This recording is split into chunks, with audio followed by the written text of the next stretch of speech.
We do this show for the larger autism community, which of course starts with individuals who are on the spectrum. They are the beating heart of our community. But we also include in that community everyone who loves those individuals. We think that together we make a powerful, powerful lobby group that can make change and further the rights of individuals who are on the spectrum so they get opportunities to work, play, learn, grow, love, where and how of their choosing. Yes. So amen to that. That's what we're all about here. But please write in and tell us what's going on with you. We love the live interaction here. I will say that on Mondays and Wednesdays now, we like to start off the show with something we fondly refer to as the jargon of the day. This is when we take on one word, one acronym, whatever, and we try to make sense of it. First, we give you the actual definition. Then, when it's appropriate, I make fun of it because everyone needs a hobby. And because honestly, sometimes I don't know what else to do with these definitions because they make the top of my head want to come off and circle the room. So we make fun of it, but then we quickly get down to a working definition, which we try to put it into a context for you to understand, why would this be important to me? Why would this be useful to me? Why should I give two flying figs about this definition that the experts are using? Because often when you find out what it really means, you go, oh, I think I want that in my life, right? And I didn't know that it existed before. And all this month and last month, we've been trying to do jargon terms that we've actually in 10 years never covered before because some of them are so specific, right? But some of them are really good. And today's is one of my favorites. I'm just going to ask everybody to give yourself a hug before I talk about this because it is not available everywhere. I'm just going to give you that disclaimer ahead of time, but where it is available, I want people to be taking advantage of it, okay? So let's take a look at what our jargon term is today. It's IHSS. Now, I don't know about you, but I call this alphabet land. When we get into all these letters, it just makes me want to spin while throwing up. I just get so frustrated. And sometimes they get clever with it, so it spells out a word. But the thing that bothers me the most about all this is that even myself, I am guilty of this too. Once you get into the habit of using these terms and understanding them, then you turn to the dark side and it's all you ever do. I say IHS all the time, and frequently parents have to stop me and go, what are you talking about? So today we're going to stop and say, what are we talking about? So let's take a look at, what does IHS stand for? And why is this going to be so important? Because for some of you, this might be the game changer. I didn't know about this when my son this is what I prayed for every night. It was there. I didn't know what it was, so I didn't know what name to use to ask for it, so I didn't get it. IHSS is in-home supportive services. It's a program that provides in-home assistance to eligible aged, blind, and disabled individuals as an alternative to out-of-home care and enables to remain safely in their homes. Okay. And I want to put the website where we got this definition from because it's a pretty dry definition. And you go, I don't really know what this is, but it sounds like something that I wouldn't particularly be interested in, right?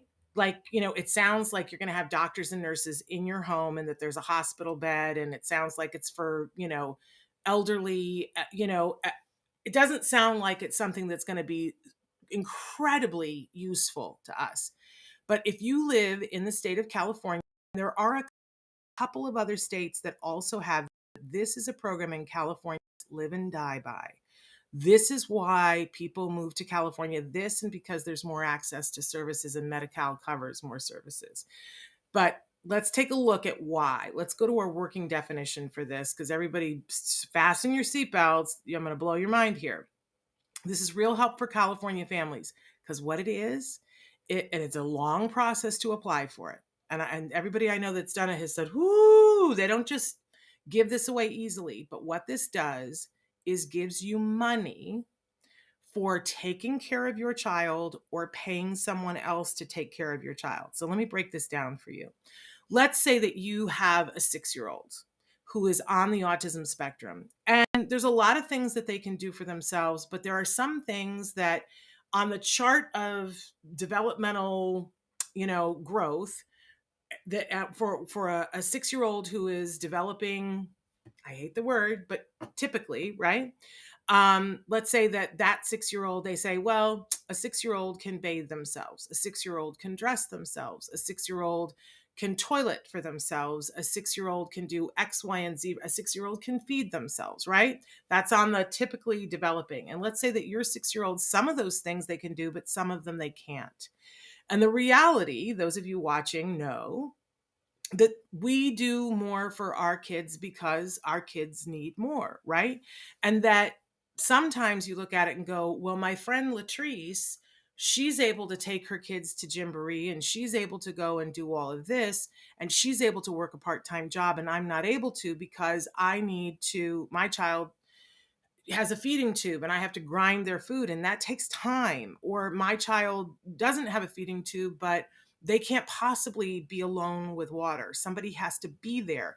And that is time that if your child was typically developing, you could be working during that time.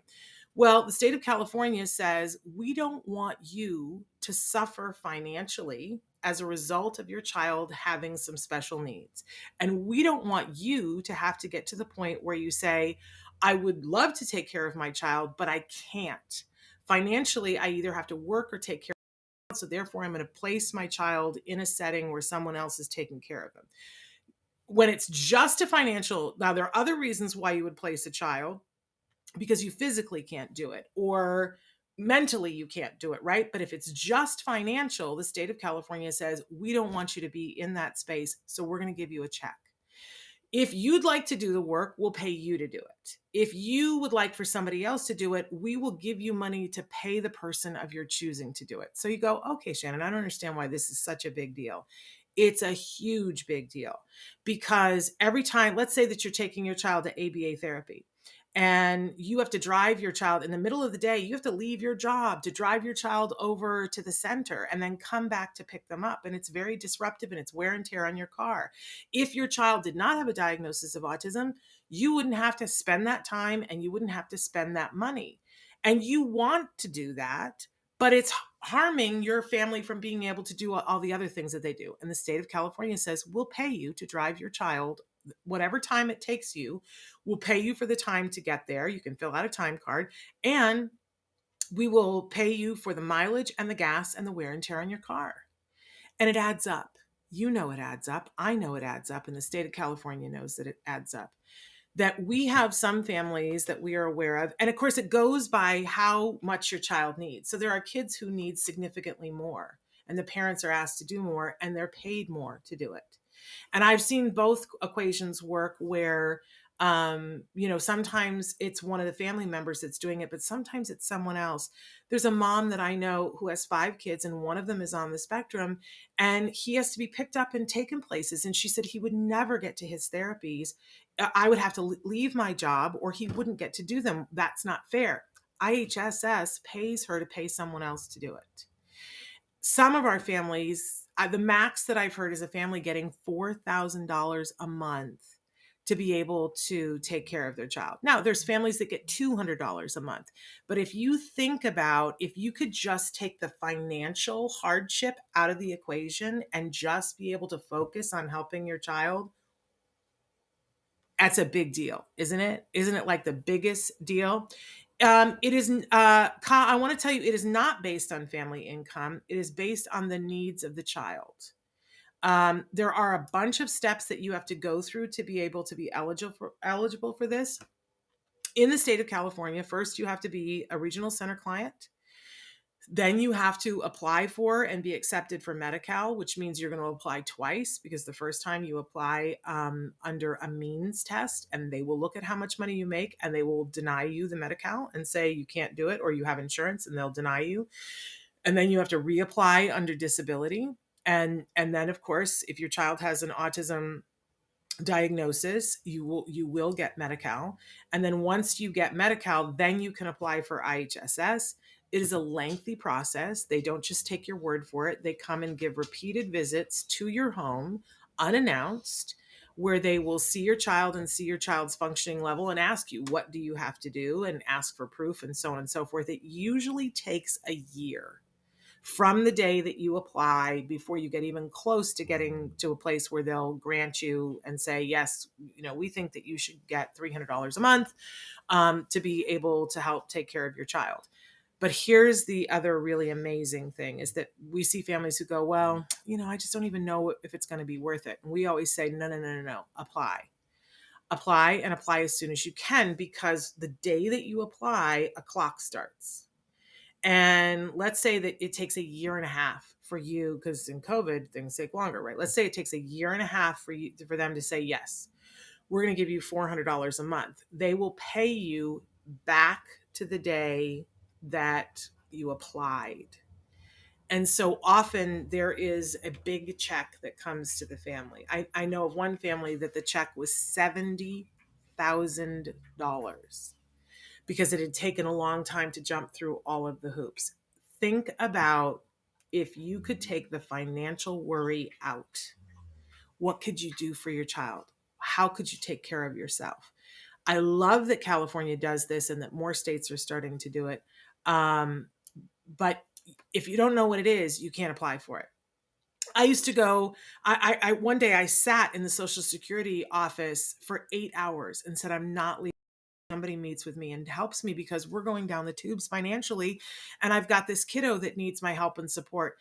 On a daily basis, I would pray and say, if I could just have $400 more a month, what work can I do for $400 more a month so that I can have more time to help my kiddo?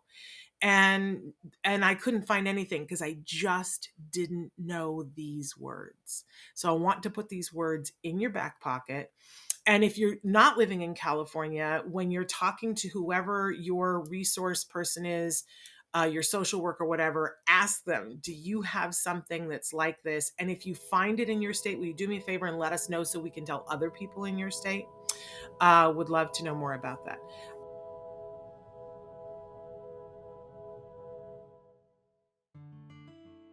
Thanks for watching Autism Live. If you found anything helpful in this video, please give us a like. In fact, make sure that you smash that subscribe button on YouTube and give us a like on Facebook. You can also follow us on Twitter and Instagram for important updates. And please download our free podcast wherever you get your podcasts. See you next time. Until then, give your kiddos a hug from me and one for you too. Bye-bye for now. To subscribe, click here. And if you'd like to check out some more of our videos, click here.